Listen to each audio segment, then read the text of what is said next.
So in the first stanza, Patel speaks, it takes much time to kill a tree, not a simple jab of knife. The root is to be pulled out of the anchoring earth. It has anchored to the earth, it has to be removed.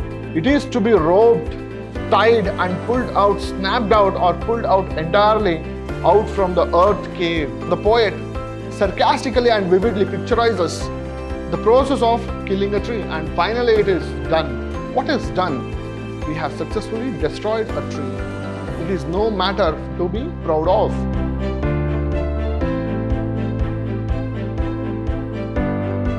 Hello students, I am Anil, Assistant Professor of English, Vidhyaashram First Grade College, the Temple of Excellence, MYSURU.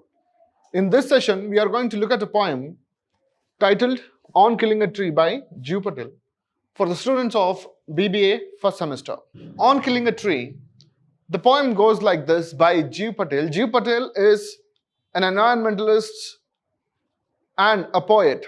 He wrote many poems on nature, how human beings are offending nature. This is one such poem, how people kill a tree, and by vividly describing how we destroy a tree, he talks about the human nature which destroys the environment.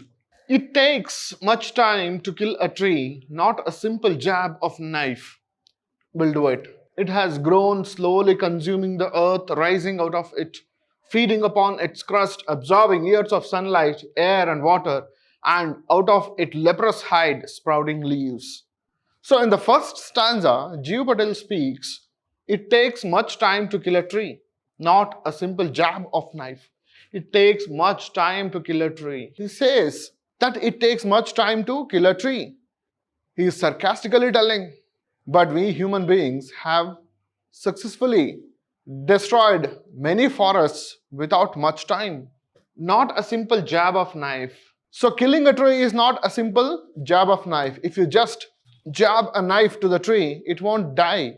And what does it require to kill a tree? A jab of knife will do it. It has grown, slowly consuming the earth. A tree, when it grows from a plant to become a tree,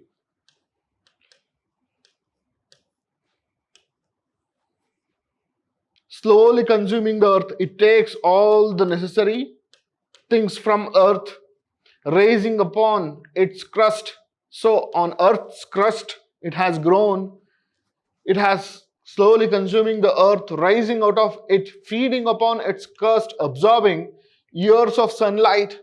Years of sunlight, it has absorbed many things, air and water, and out of its leprous hide, it gives sprouting leaves. So this is how a tree slowly grows on earth. In the first stanza, he talks about how a plant becomes a tree and what are the things necessary for it to become a tree. So hack and chop, but this alone won't do. Not much pain will do it. The bleeding bark will heal, and from close to the ground will rise curled green twigs, miniature boughs, when if unchecked will expand again to former size. In the second stanza, he talks about what happens if you just chop the barks off the trees and what it becomes. It comes to the former size. He says, so hack and chop, if you simply just cut the boughs, if you simply cut these boughs and trim it, and trim the trees, what happens? Not so much pain will do it. It will heal again. The tree grows again. And from close to the ground will rise curled green twigs. If you cut to the stem also, it will slowly sprout. It becomes miniature boughs will grow from there, and when if unchecked will expand again to former size. If you let it without checking upon it, then what happens? The tree will again grow to its former size. This is what he says. In the first stanza, he talks about how tree grows, how a plant becomes a tree, consuming years of sunlight, water, air around it, and becomes a wonderful tree. And in the second stanza, he talks about if you just cut the branches or stem, if you don't check it again, then it becomes a tree, full-fledged tree again. So now he says, what should be done in order to kill a tree? No, the root is to be pulled out. We have to remove the root out of the anchoring earth. He says the root is to be pulled out of the anchoring earth. It has anchored to the earth, it has to be removed. It is to be roped, tied and pulled out, snapped out or pulled out entirely out from the earth cave. Now he says how we remove a tree completely, how we detach it from the earth, how we remove it completely from the earth. It has to be tied and pulled out, snapped out, broken and pulled out entirely out from the earth cave, and the strength of the tree expose the source. Now where do you find that strength of the tree? In its roots. And the strength of the tree exposed the source, white and wet, the most sensitive, hidden for years inside the earth. He is talking about the deeply spread out roots. When you remove all those things, now you will see fresh roots. They are still white and wet, the most sensitive, but strong, hidden for years inside the earth. Then the matter of scorching and choking in sun and air, browning, hardening, twisting, withering, and then it is done. In the final part, he says, then when you expose the deeply anchored roots, those strong roots, when they are unearthed, removed from earth, then the matter of scorching. Now it has to be dried out. You don't want it to remain wet. If you let them wet, what happens? It again somewhere finds its way to the earth and then grows to a new tree. Then the matter of scorching and choking. Then we have to dry it, cut it into pieces, then dry it in the sun. Browning, hardening, twisting. Now we will remove everything. Then we will burn it. Finally, withering, and then it is done. We will turn it into dust and powder and finally into ashes. Then it is done. Then we have successfully killed a tree.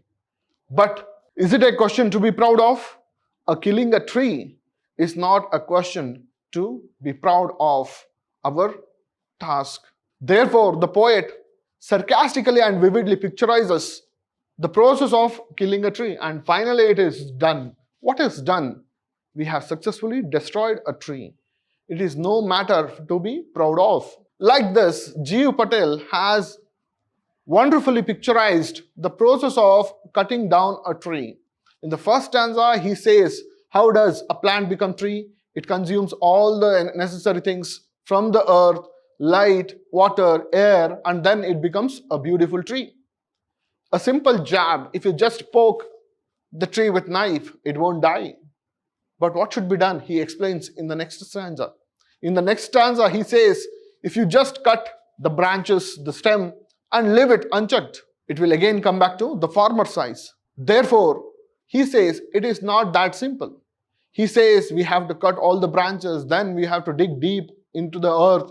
We have to remove its roots. We have to unearth, expose its wide and wet, soft roots, but still strong, which has the capacity to regrow the tree.